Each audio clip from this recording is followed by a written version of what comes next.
भत्ता 3 मास आम पाइनु मु परदिन 3:39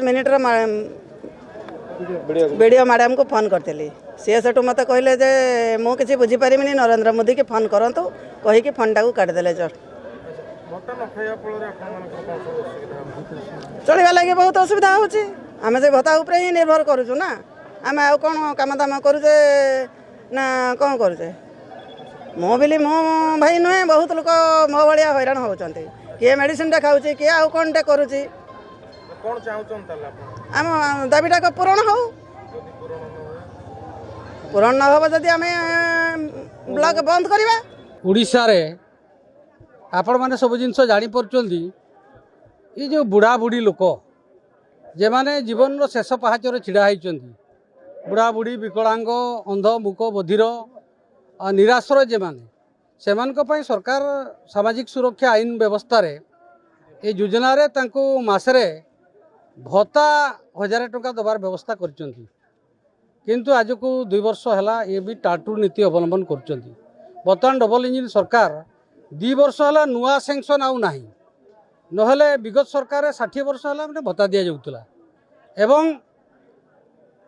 विधवा लोक मान इमिडिएट भत्ता दि जाऊला तेणु आज 2 वर्ष है नुआ सेंक्शन ना जदि भी पुराना लोक मैंने भत्ता रहिले 3 मास है भत्ता दबा बंद कर दी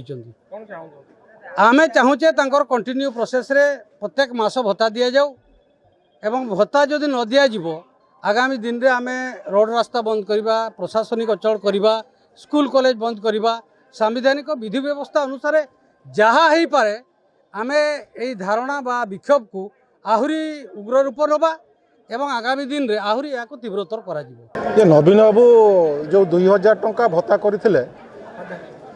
1000 टंका जो भत्ता करते सी टाइम कि टाइम बुढ़ा बुढ़ी मानक भिन्नक्षम मानक दौले एवं पर्वपर्वाणी पड़े टाइम न होते भी आगुआ दे दौले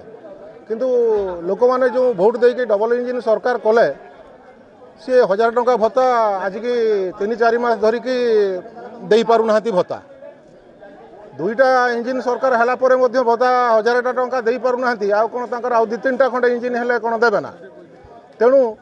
ये खरारे रजरे लोक मैंने अतिष्ट होगी भी आज प्रतिवाद करने ब्लॉक को आसी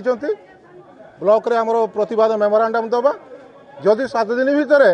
एम भत्ता प्रदान करा नजिबो ताहले आमे राजरास्ता को उलेबा 3 मास भत्ता पाई ना।